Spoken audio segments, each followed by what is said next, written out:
Tervist ja tarkust ei saa kunagi olla liiga palju. Kuula Lääne-Tallinna Keskhaigla podcasti Tark arst taskus ja saa tükike mõlemast. Tere!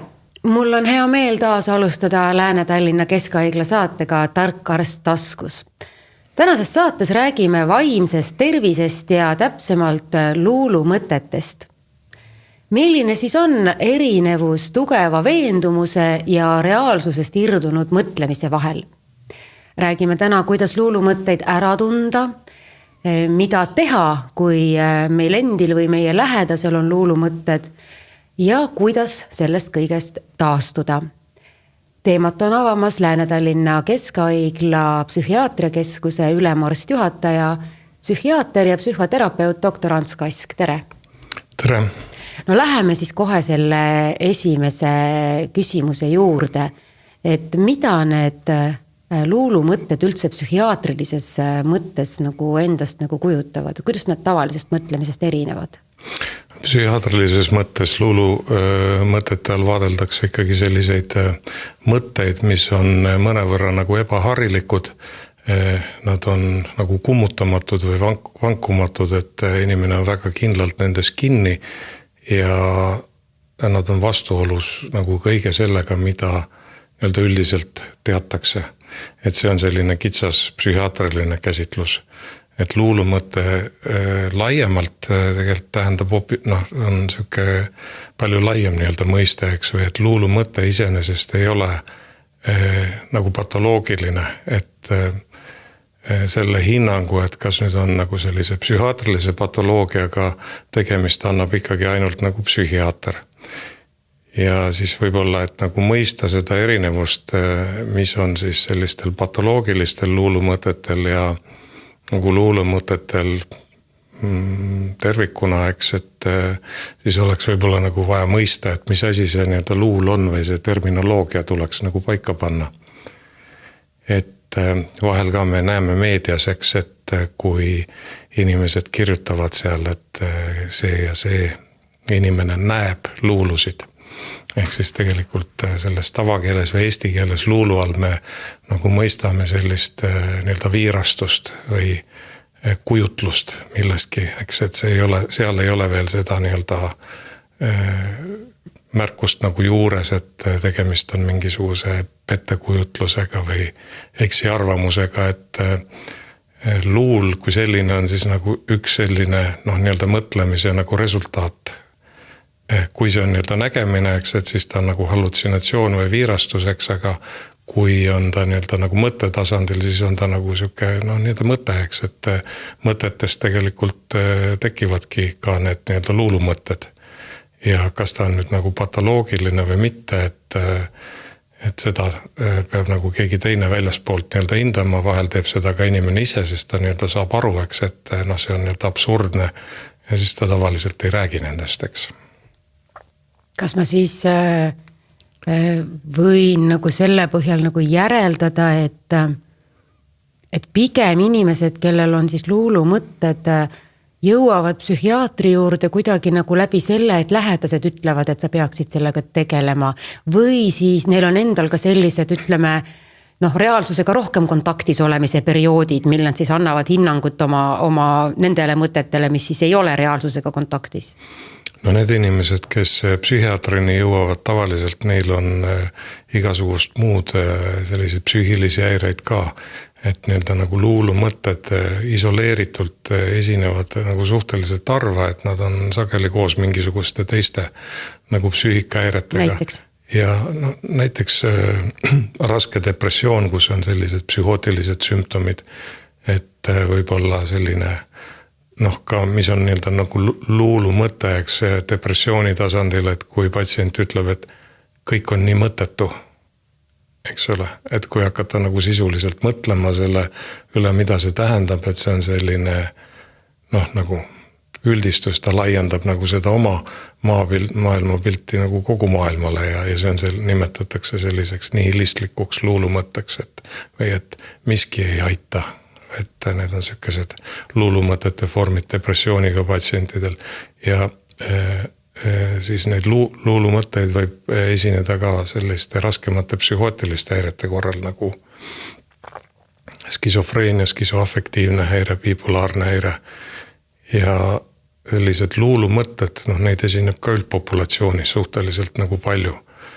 Et ütleme umbes 10-15% inimestest võib aeg-ajalt olla selliseid nii-öelda paranoilisi mõtteid, et nad kahtlustavad midagi, et kas nendesse suhtutakse halvasti või et need on üsna levinud, aga selline luulu ainult nagu isoleeritult, et inimesel on ainult luulumõtted ja mingi siuke nende luulumõtete baasil tekkinud siuke süsteem ja seal mitte midagi muud ei ole nagu hallutsinatsioone, et see on suhteliselt harv, et kui skisofreeniat esineb kuni seal 2-3% öeldakse tänapäeval populatsioonist, et see on kasvanud, siis sellist isoleeritud nagu luululist häiret, kus on ainult luulumõtted, et see on väga harv ikkagi 0,5% või 1%, et oluliselt vähem. Nii et enamasti siis psühhiaater hakkab nende luulumõtetega tegelema mingisuguse muu vaimse tervise probleemiga nagu koos? Jah, et ta on osa millestki muust, et ja need luulumõtted siis ka pannakse neid nii-öelda tähele, eks, aga et mida ma tahtsin nagu alguses öelda, et selline luulumõte kui selline, et mis ta siis nagu on, et kuidas ta tekib ja et see on nagu suhteliselt siuke tavaline osa meie psüühikast, et me iseenesest selliseid mõtteid kogu aeg nii-öelda genereerime selle oma info baasil, mis meil on, eks, ja see, kas nad on nüüd siis selline adekvaatne reaalsuse peegeldus või osutuvad hiljem sellisteks pettekujutlusteks või eksimõteteks, et see selgub tihtipeale nagu hiljem ja see võib ka ajas muutuda.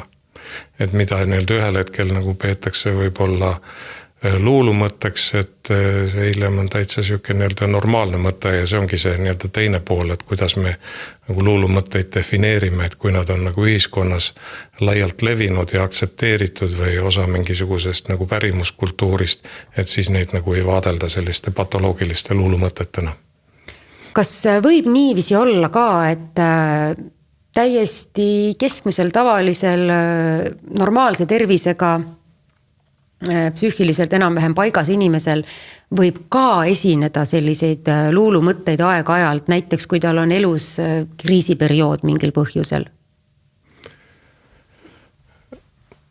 Kindlasti võib, ma arvan, et need luulumõtted võivad hästi kergesti tekkida sellises nii-öelda mingi ülemäärase nii-öelda stressi tingimustes või ja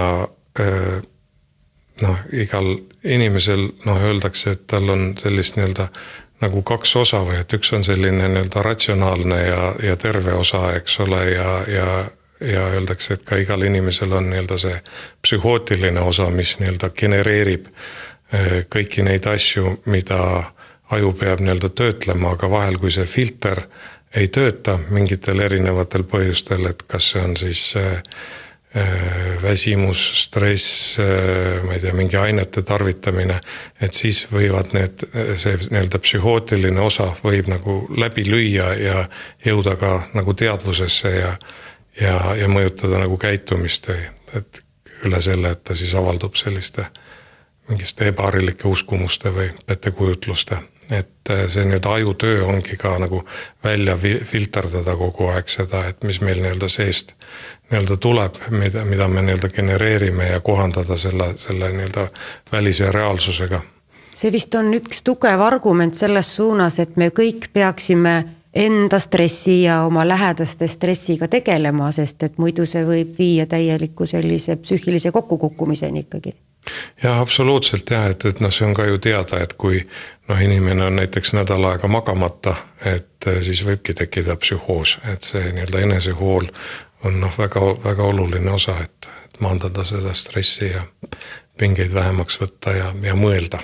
Aga enamikul inimestest, eks ole, on see ajutine periood ja kui tal ka tekivad sellel ajal mingisugused luulumõtted, need hajuvad, ta saab ise aru hiljem, et sellel perioodil ma ei olnud päris mina ise, aga võib juhtuda siis, et kui see stress kestab või kui sellega ei tegeleta, et siis inimesel kujunevadki välja mingisugused psühhiaatrilised häired või siis jäävadki need luulumõtted käima.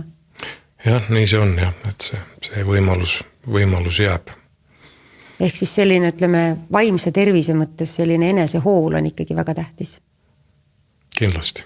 No kuidas nüüd siia juurde nagu näidet tuua, et kui inimesed näiteks, ma ei tea, kas on hea näide, teevad midagi, käivad šamaani rituaalidel ja siis näiteks see inimene, kes seda rituaali läbi viib, täiesti veenvalt räägib oma maailmapildist, siis teatud kontekstis, ta ise usub sellesse, mis ta räägib, eks ole, aga siis teatud kontekstis võib tema mõtteid, mida ta edasi annab, pidada luulumõteteks või siis kui see on, ütleme, levinud viis, et muud kui inimesed käivadki mööda šamaani rännakuid, et siis see nagu enam ei ole nagu luulumõte või?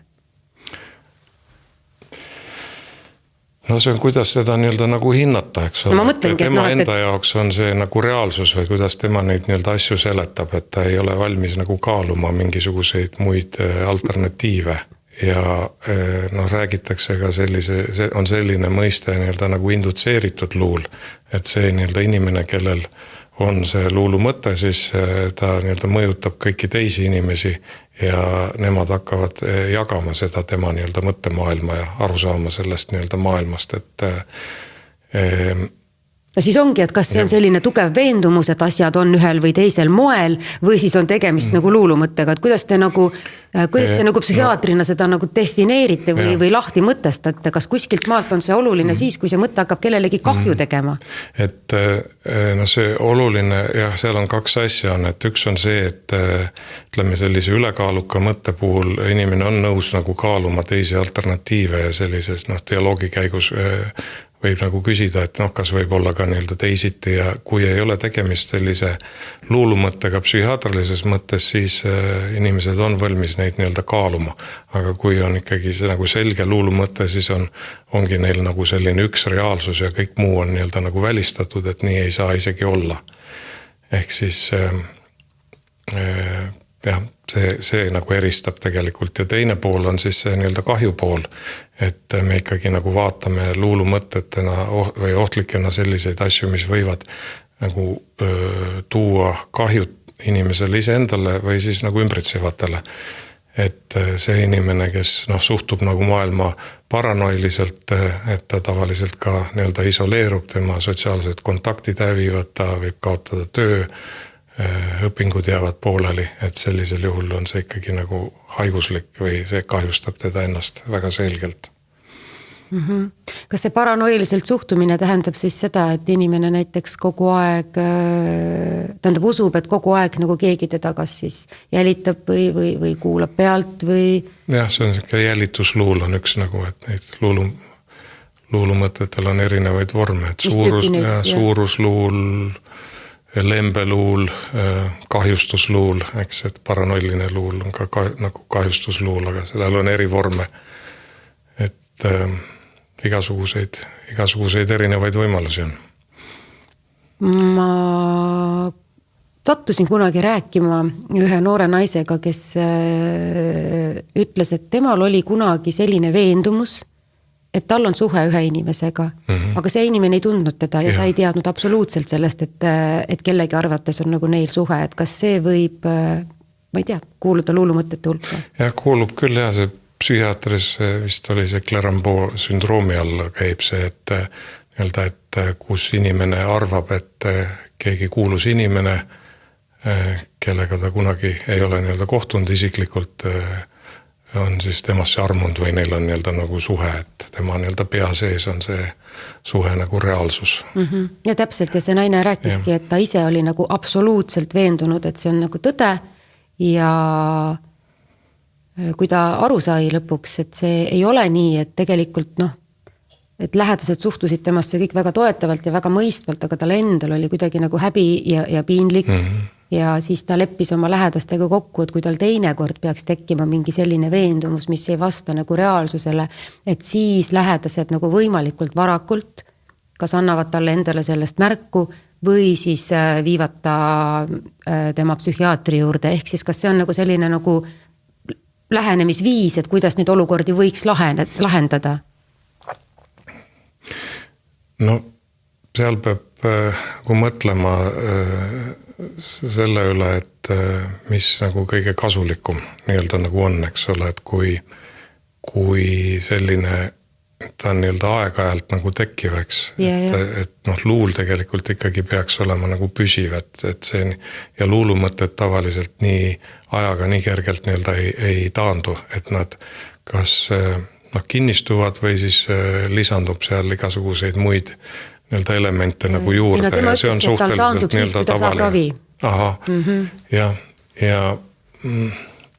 luulumõtete ravi iseenesest on, või selle luululise häireravi on ka suhteliselt nii-öelda keeruline, et öeldakse seda, et kogu see muu psühhopatoloogia või see meeleolu ja hallutsinatsioonid ja need taanduvad nagu kergemini kui see luulumõte. Ja selle luulumõttega on vaja rohkem natuke tööd nii-öelda teha ja ravimitega on seda küllalt nagu raske nagu mõjutada, see mõju on võib-olla siuke osaline, et see luulumõte enam ei ole inimese jaoks nii oluline ja ta saab nagu muid asju ka teha, mitte pidevalt sellega nagu seotud olla, et veidi aitab, eks, aga nagu päris ära nad võib-olla nii-öelda ei kao, kui ta on siuke nagu kinnistunud luulumõte, et kuidas need luulumõtted üldse alguse saavad, et kas me saame kuidagi ise ennast kaitsta nende tekkimise eest või saame kuidagi oma lähedasi, ma ei tea, tähelepanelikumalt kuidagi jälgida või rohkem nende jaoks kohal olla, et need ei võimenduks neil vähemalt või või see on niimoodi, et nii nagu mõni on, ma ei tea, siniste silmadega, teine on pruunide silmadega, nii on mõni luulumõtetega ja teine ilma? No alguses võib-olla peaks nagu mõistma, et kuidas need nii-öelda luulumõtted üldse nagu tekivad. Eks, et see protsess näeb välja umbes nii, et inimesel on mingisugune taju, mingisugune nii-öelda elamus, et ta saab mingisuguse informatsiooni või kogeb midagi. Ja tavaliselt siis aju kasutab ära seda olemasolevat nii-öelda kogemust ja suhteliselt kiiresti või automaatselt nagu loob sellise pildi, mis nagu vastab eelneva nii-öelda kogemusega, et me nagu saame kohe aru, et see on see. Ja luulumõtted tavaliselt tekivad siis sellisel juhul, kui see nii-öelda taju, mis inimesel on, et kas see on mingisugune informatsioon või mingisugused tundmused või mida ta kogeb, ei klapi sellega, mida ta varasemast nagu teab või mis on tema varasem nagu elukogemus. Ja siis ta hakkab nagu sobitama seda asju kokku, et mis see siis on, et seal tekib siuke mingi laadne nagu segadus või siuke kimbatus ja siis pakutakse sellele mingisugune nii-öelda lahendus, mis võib olla õige ja võib olla ka vale. Ja kui ta nagu hiljem osutub nagu valeks, et siis on see luulumõte, mis seal on nagu tekkinud, siuke pettekujutlus millestki. Aga sellel hetkel, kui nagu aju selle järelduseni jõuab, siis on see nagu parim nii-öelda viis see ülesanne nii-öelda nagu lahendada. Ehk siis nagu iseenesest selles nii-öelda luulumõtte tekkes või see, mis see tulem seal on, ei ole nagu midagi, ütleme nagu patoloogilist. Võib-olla küll jah, et need protsessid on muutunud ja ka, et inimesed jõuavad mingitele valedele järeldusteni, kuna aju eri osad ei tööta koos. Aga see, mis nagu sellel hetkel, see mõte, mis tekib, on nagu parim võimalik ja seda hakatakse siis nagu valideerima kogu selle muu informatsiooni vastu, mis on olemas või mis saadakse nagu teistelt inimestelt ja ajas, kui lisandub mingid asju ja siis tavaliselt see nii-öelda pettekujutlus, mis on, et seda nii-öelda nagu modifitseeritakse ja jõutakse mingi uue nagu reaalsuseni. Kas üldse on mingisugust seost inimese üldise intelligentsuse või haridustaseme ja luulumõtete vahel? Võib see juhtuda ükskõik kellega? No, püüdsin nagu rääkida, et kogu tegelikult nagu psüühika nagu opereeribki nii, et tekivad nii-öelda mõtted, mis võivad nagu osutuda nagu luulumõteteks. Ja võib-olla haridustasemega seos kindlasti on olemas, et nagu inimesed, kellel on olemas nagu võime mõelda sellest, kuidas nad mõtlevad, nendel tõenäoliselt on nagu väiksem tõenäosus moodustada selliseid pettekujutlusi või ekslikke mõtteid kui nendel, kellel seda võimat ei ole, et sealgi on või suudavad nad analüüsida. On B, eks ole, aga seal vahepeal on palju igasuguseid muid asju, mille üle on siis võimalik mõelda ja see haridustasemega on kindlasti seotud. Ja ka vanusega, et luulumõtted tekivad kergemini eakatel inimestel, see võib olla osa sellisest dementsusest, eks, et siuke kahtlustamine, paranoia, et nagu mõnes mõttes nagu oodatav, et see võib juhtuda. Mis puudutab eakaid inimesi, et kas nende puhul kuidagi suhtutakse nendesse luulumõtetesse ka ütleme ühiskonna poolt kuidagi nagu teistmoodi, et seda nagu aktsepteeritakse rohkem, et inimesel on see eripära, et jah, et see käibki vanusega kaasas, et tema lähedased peavad kohanema, aidata sellel inimesel võib-olla, näiteks ma ei tea, et kui nendes hooldekodudes on näiteks bussijaamad neile, kes usuvad, et neil on vaja bussiga kuskile sõita, on ju. No ma ei tea, kas nüüd leplikumalt nagu suhtutakse, et eks see võib ju väga ohtlik nagu olla. Olenevalt olukorrast, ja et pigem ma arvan, et peaks valvas nagu olema, sellepärast, et need on siuke potentsiaalselt ohtlikud olukorrad ikkagi. Ma mõtlen, mõnikord satuvad uudistesse lood, kus vanemad inimesed on näiteks leitud metsast või mõnest üksildasest kohast, et kas selle taga, et nad sinna üldse satuvad, võib olla ka mingisugune luulumõte, et nad usuvad, et nad lähevad kusagile ja tegelikult nad lähevad näiteks metsa? No see ilmselt, see eksimine ei ole nagu luulumõttega seotud, et nad lihtsalt ei orienteeru ümbruskonnas. Et ja nendele luulumõtetele nagu jälile saamine, aga psühhiatritele on siuke küllalt keeruline, sellepärast, et ega nad patsiendid spontaanselt alati nagu ei räägi sellest või ka raskete psüühikahäirete korral hakatakse teatud asju varjama või inimene õpib ära, kas tal on endal nagu mingi osa kriitikast olemas, et ta teatud asju nagu ei räägi või siis, kui ta on rääkinud, siis tal jääb see nagu meelde ja et inimene saab aru, et midagi on valesti. Et siis jäetakse teatud asjad rääkimata ja võib-olla alles siis, kui on siuke vabam olek või mingi kontroll kuidagi nõrgenev, et siis nad hakkavad seda oma luulu rääkima.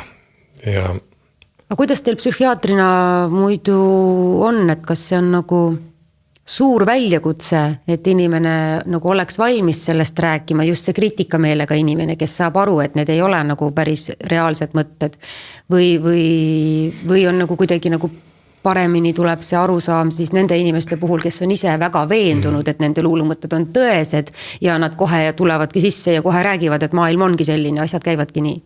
Ma millegipärast arvan, et nende luulumõtetega rohkem puutuvad kokku ikkagi kliinilised psühholoogid, psühhoterapeudid. Seal on võib-olla inimestel on nagu see sättumus on natuke teissugune, et kui psühhiaatri juurde tullakse, siis peaks nagu olemas mingisugune kriitika, aga need patsiendid, kellel on ainult nagu luulumõtted, et siis nad ise ei vaatle ennast nagu haigena või abivajavate inimestena või vähemalt nad ei oota, et neile nagu kirjutatakse mingisugust ravimit, mis aitab selle vastu. Ja siis pigem nad võib-olla satuvad ikkagi nagu psühhoterapeutide juurde. Ja räägitakse, varasemalt on nagu räägitud ka sellest, et mingi osa inimestest, kellel on psühhootilised häired, tegelikult nad ei jõuagi kunagi psühhiaatrite juurde, et seal oli selline mõiste nagu ambulatoorne skisofreenik. Et need on inimesed, kes on võimelised tööl käima, õppima, aga nagu mingi osa nendest on täiesti psühhootiline selliste luulumõtete tasandil.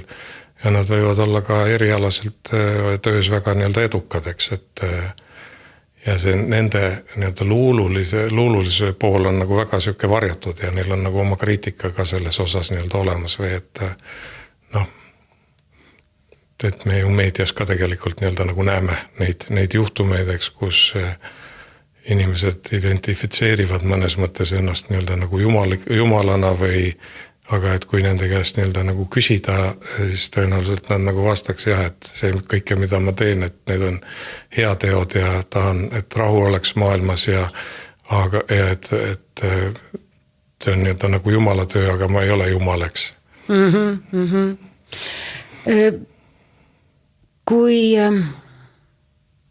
Kui inimene elab sellises psühhootilises seisundis olles nagu pikemat aega, kas see tähendab ka seda, et tema hilisem võib-olla ravi või reaalsusega kontakti toomine on järjest keerulisem?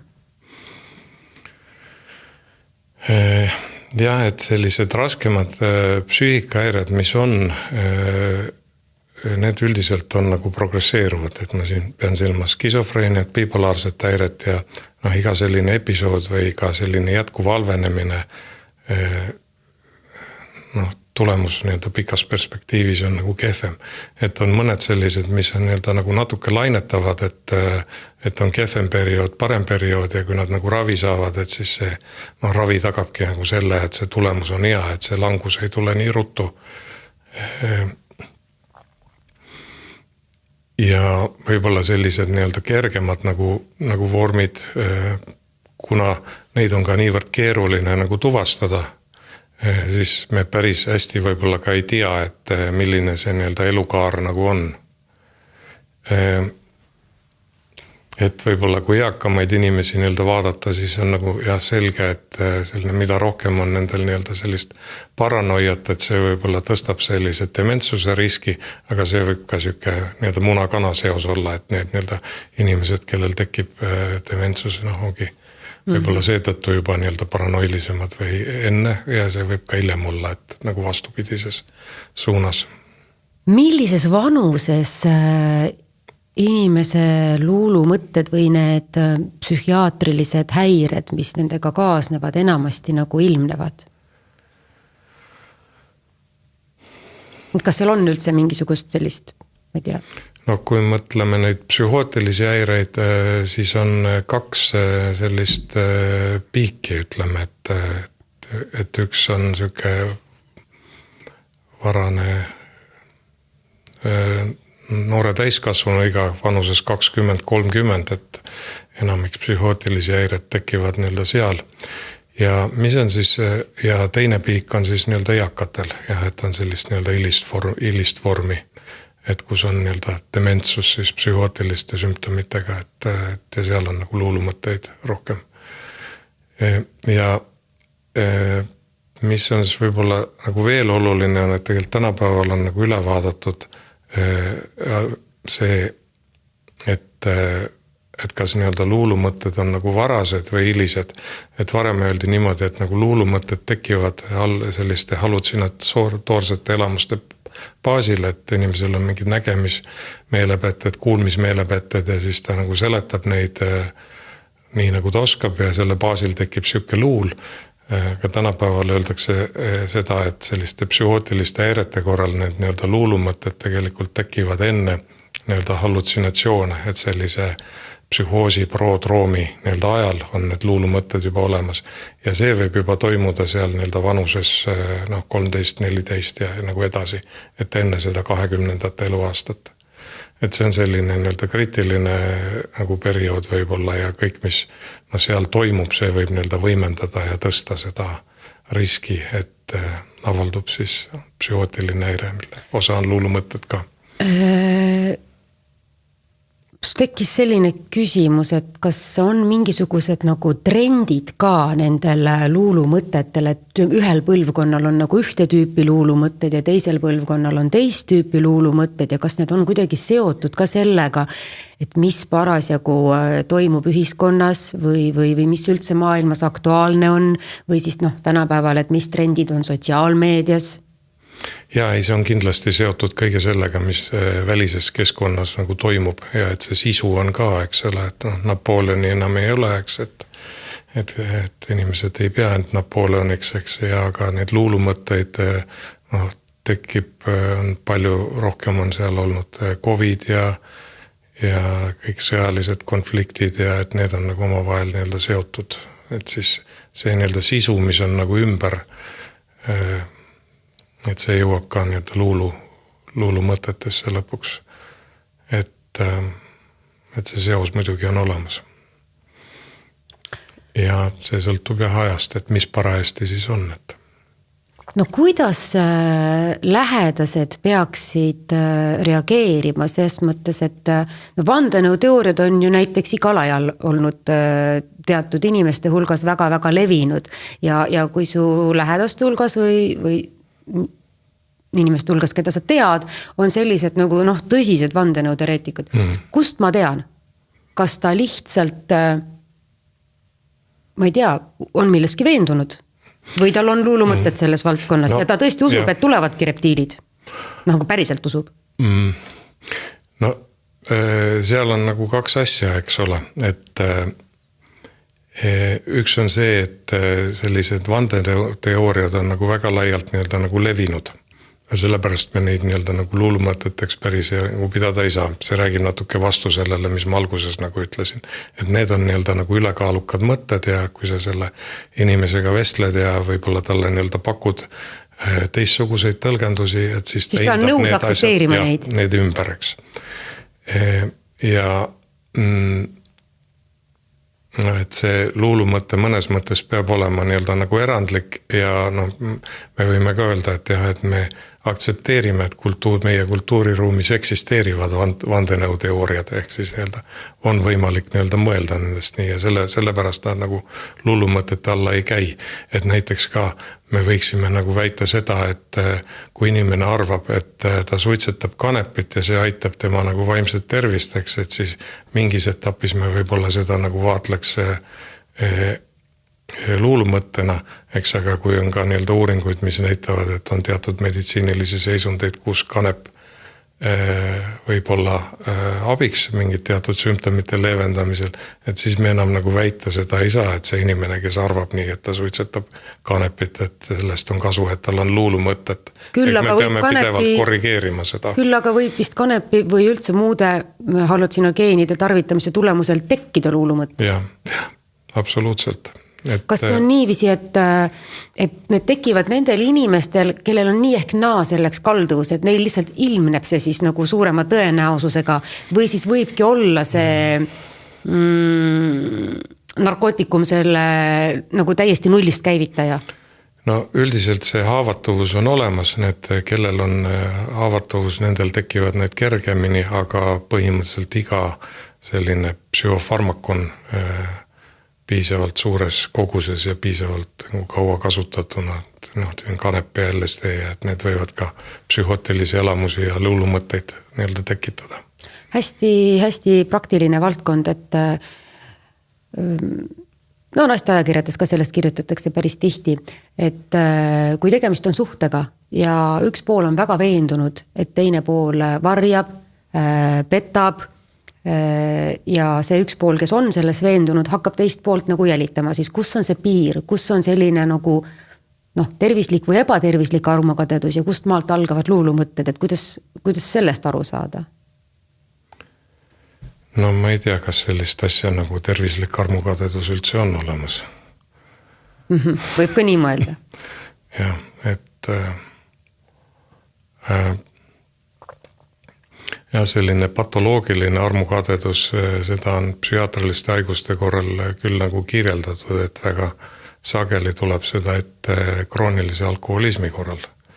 Kas siis on isiksus muutunud? Ja seal on ka võib-olla võime siis nagu tajuda seda nii-öelda reaalsust ja et võib-olla sellised omad,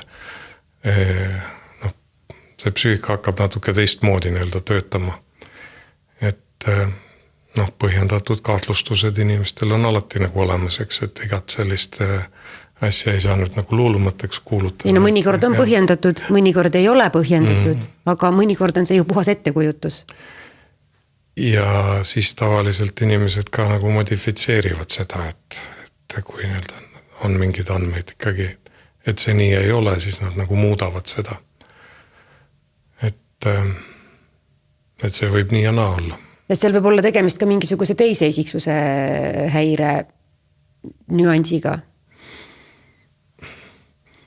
No need juhud ju kõik on väga sellised unikaalsed ja et kuigi psühhiaatrid jagavad neid häireid nagu klassidesse ja peaks inimese nagu sobitama kuskile, et see, mis ühel inimesel on, et see võib nagu olla väga süke erinev komplekt, et me kui sellist üks-ühest seost ei ole, et erinevaid sümptomeid võib olla ja see on igaühel võib olla natuke erinev see pilt.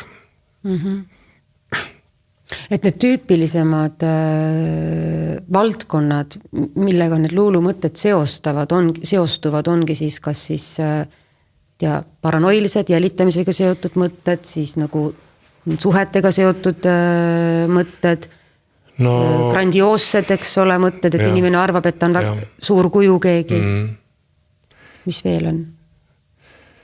No igasuguseid on võimalik, aga ma mõtlen, et mis on võib-olla veel nagu tahaks välja tuua on see, et ega alati nagu luulumõtted ei ole nagu negatiivsed või nad ei tekita sellist kahju või nendel on siuke mingi oma nagu adaptatiivne mõte nagu olemas, et vahel võib inimestel nendest luulumõtetest ka nagu kasu olla. Kas nad siis motiveerivad tegema mingisuguseid asju, ma ei tea, kunstnikel looma või mõnel inimesel mõnda projekti ellu viima? Et sellise loomingulise töö puhul see on kindlasti väga oluline või et see nagu võimaldab nagu luua mingisugust uusi arusaamisi või kunstis on see väga oluline, eks, et ütleme, kui te vaadata ka nagu see kunstnike sellist loomeperioodi, siis me näeme ju seal, et Van Gogh näiteks ja teised kunstnikud ka, et neil on selline periood, kus nad on väga viljakad, teevad sükesi ägedaid asju väga teistmoodi ja kõik vaatavad, et ahaa, eks, või lahe. Ja siis on tavaliselt langus, ehk siis nagu see psüühikahäire võib-olla aitab neil mingisuguse loomingulise poole välja tuua, aga sellel on ka väga nagu kõrge hind, et hiljem tuleb see nagu allakäik. Ja nagu sellest positiivse poole pealt, eks või, et nagu miks nagu luulumõtted inimesele võib-olla vahel on nagu vajalikud on, et see on mingi määral nagu kompromiss ja see on ka nagu kaitse, et ka selline psühhoos või luulumõte iseenesest nagu kaitseb inimest nagu võib-olla mingi hullema eest.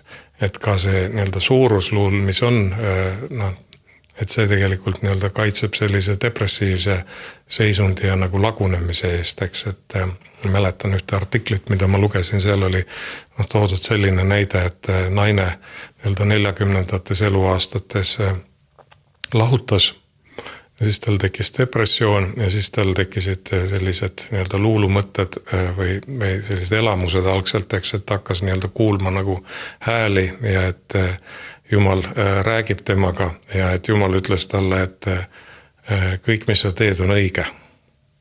Ehk siis see nagu seal oli tema jaoks oli seal selline positiivne sõnum ja see aitas tal võib-olla sellest nagu depressioonist lõpuks ka välja tulla või sellisest väga nagu raskest ajast, eks, aga psühhiaatria vaates see on ikkagi selline psühhootiline depressioon, eks, et kus tekivad hallutsinatsioonid ja luulumõtted, et ta suhtleb Jumalaga seal ja saab sõnumeid temalt.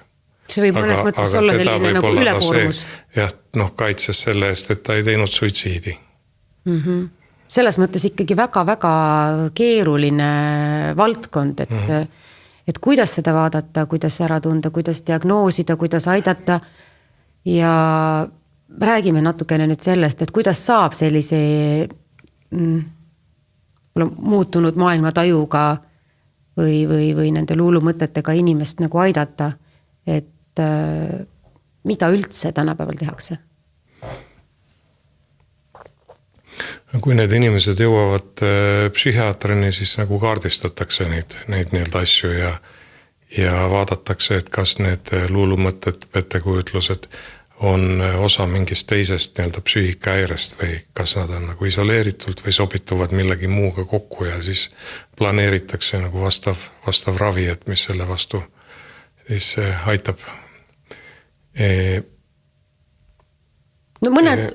Ja teine pool on see nii-öelda psühholoogiline või psühhoterapeutiline töö, et tegelikult nagu inimestel, kellel on võib-olla luulumõtted ja kellel on nagu mingil määral see nii-öelda kriitika nagu olemas, kes nagu varjavad seda, et neil on nagu keeruline ka sellest nii-öelda rääkida, aga need luulumõtted inimese enda jaoks tõenäoliselt omavad ikkagi nagu sellist sügavamat tähendust või see seondub nende sellise need arengulooga ja varasemas elus toimunuga ja et see nii-öelda luulumõte nagu peegeldab mõnes mõttes nende sihukest elukäiku, mis seal on, mis varasemalt on olnud. Ja see on nende jaoks on tegelikult nagu ka väga oluline, et ühest küljest võib-olla nad nagu tahaks rääkida sellest, aga teisalt nad nagu ka häbenevad.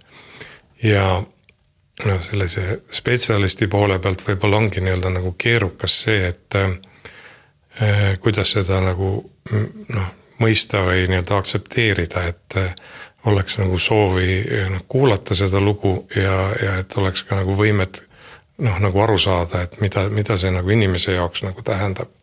Et see on nii-öelda nagu tema reaalsus ja siis on võimalik sellega võib-olla mingil määral ka ikkagi nii-öelda nagu tööd teha ja aidata kaasa, et inimene ise sellest oma nii-öelda luulumõttest kuidagi välja saab või hakkab nagu nägema mingisuguseid teisi võimalusi ka. Enamasti kipub ühiskond arvama, et kui inimesel on luulumõtted, et siis ta tegelikult on endale ohtlik või on teistele ohtlik, aga kuidas nagu psühhiaatri seisukohast on, et kas enamik inimesi on tegelikult ikkagi, nad ei ohusta ennast ega teist, nad lihtsalt elavad oma luulumõtetega või see on pigem selline asi, mis on kahjulik? No need, kes psühhiaatrini jõuavad, need ikkagi seal on tõenäoliselt on ju probleemid tekkinud ja see on ohtlik ja nagu väita, et see on siuke ohutu, et seda kindlasti nii-öelda ei tohi. Et kui on need nii-öelda positiivsed luulud jah, et või mis see nii-öelda ei avaldu, et need inimesed tavaliselt psühhiaatrini nagu ei jõuagi, eks, et elavad oma elu. Aga luulumõte tervikuna ikkagi on nii-öelda ohtlik, et tuleb vaadata, et mis seal nii-öelda taga on. Et kui see on näiteks mingi neurodegeneratiivne haigus, algav dementsus, et seal teatud juhtudel on sellised ravivõimalused nagu olemas, et siis on kindlasti abi vaja nagu otsida. Ja samamoodi, et kui see nii-öelda luulumõte on nagu osa millestki muust, mingist muust psüühikahäirest ja seal on midagi veel, et siis nagu see tähelepanuta jätta, et see ei ole nii-öelda ka nagu õige ja see kahjustab nagu inimest, kui seda ei tee. Kas lähedased pigem saavad aru? Või võib inimene kaua elada oma luulumõtetega ilma, et kõrvalseisjad üldse midagi tajuks? See arusaamine võib olla nii-öelda nagu keeruline tegelikult, sellepärast, et inimesed ise avatult sellest nii-öelda ei räägi ja võib-olla need nagu märgid ka, et millal võib olla nii-öelda tegemist luulumõttega, et need ei ole nagu hästi nii-öelda mõistetud või ära tundetud, aga et nagu see teatud nagu ohumärgid ikkagi on, et kui inimene nii-öelda kipub sotsiaalselt isoleeruma ja tal nagu huvi kaob nii-öelda ära ja et selline halvenemine nagu toimetuleku mõttes nagu toimub, et sealt võivad taga olla ka luulumõtted ja siis nagu sellises olukorras ikkagi tuleb nii-öelda abi nagu otsida. Et seda ei saa nii-öelda nagu vaadelda, ütleme, et ongi selline, ma ei tea, autistlik või noored ongi sellised, et istuvad arvutis ööd ja päevad ja kuskil ei käi ja midagi teha ei taha ja et seal võib olla selline depressioon, luulumõtetega depressioon näiteks. Kui palju üldse saab aidata luulumõtetega inimesi selles mõttes, et kas nad nagu tavamõistes terveks üldse saavad või tuleb neil õppida lihtsalt oma luulumõtteid ära tundma, neid eristama oma sellest, ütleme, reaalsusega seotud elust? no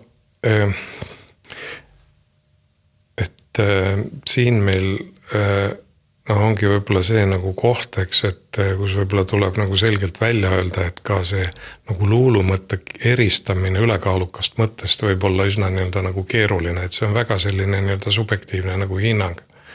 Ja selles mõttes need nii-öelda ülekaalukad mõtted, mis mingil hetkel on nagu luulumõtte tasandil, et neid on nii-öelda nagu väga palju ja nagu öelda, et konkreetselt nüüd on nagu tegemist luulumõttega inimese endal võib olla nagu küllalt nii-öelda nagu keeruline.